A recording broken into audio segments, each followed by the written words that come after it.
Hi, I'm Scott Redmond, where we're going to go and hit the dealers, borrow a few bikes, have a ride around and tell you what they're like. Today we're starting with a Yamaha XJR1300.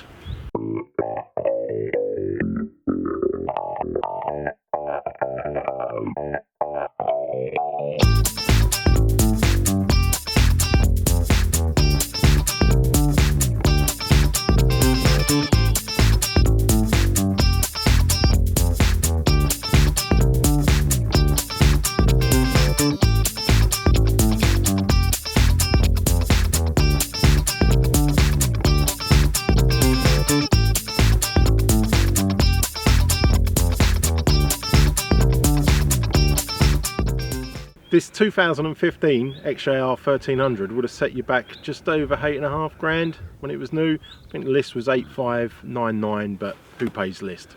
So I've been out on it this morning, done a few miles and encountered a variety of road surfaces. Been up and down the A1 a bit where it's quite at home, even though it hasn't got fairing, but that doesn't really matter. Back lanes were like where we are now. It's not really its territory, but it's still fun to ride. But it's dead stable, it's long, and that 240 kilo, it just keeps it planted. We just had a quick look on eBay to see how many of these are actually for sale at the moment. There's about a dozen or so. Most of them are at trade. There's not many private sales, so I guess people just must go and part X them for something else. They range from about 6.5 grand up to about 8. So at 7495, this one sits pretty much just a little bit out in the middle, but I'm sure they'll be open to a sensible offer down at Wheels Motorcycles. So what we've got up front, we've got a conventional front end.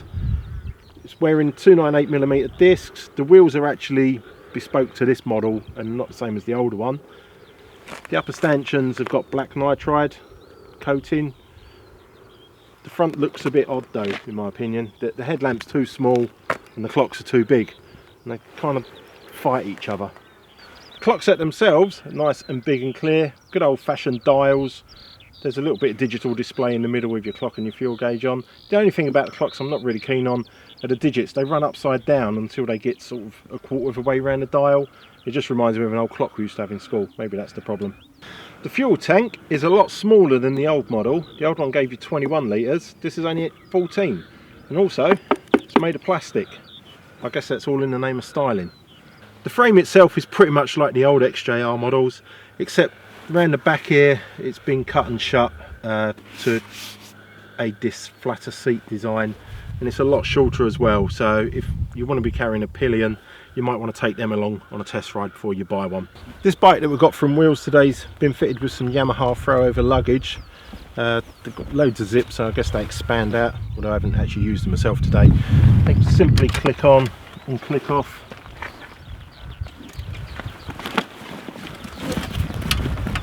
Says.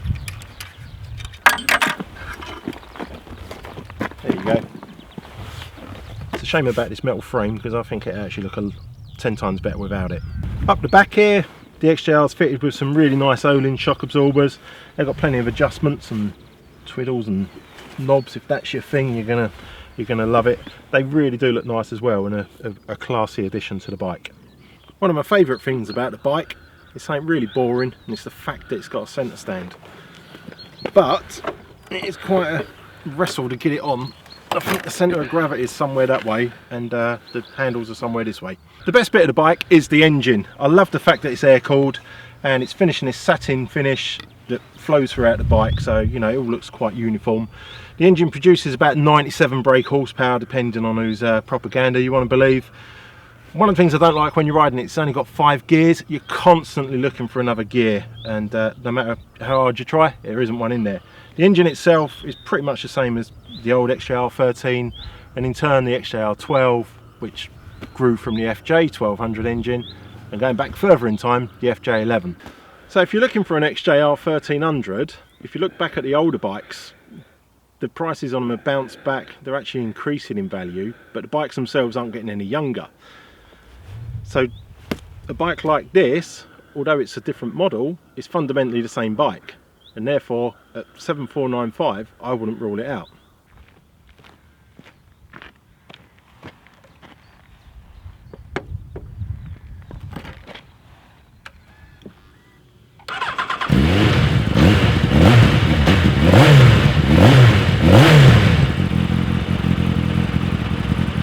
Thanks for watching this little video. If you happen to own an XJR1300, we'd love to hear from you, hear your comments, hear how your ownership's going and what your experiences are.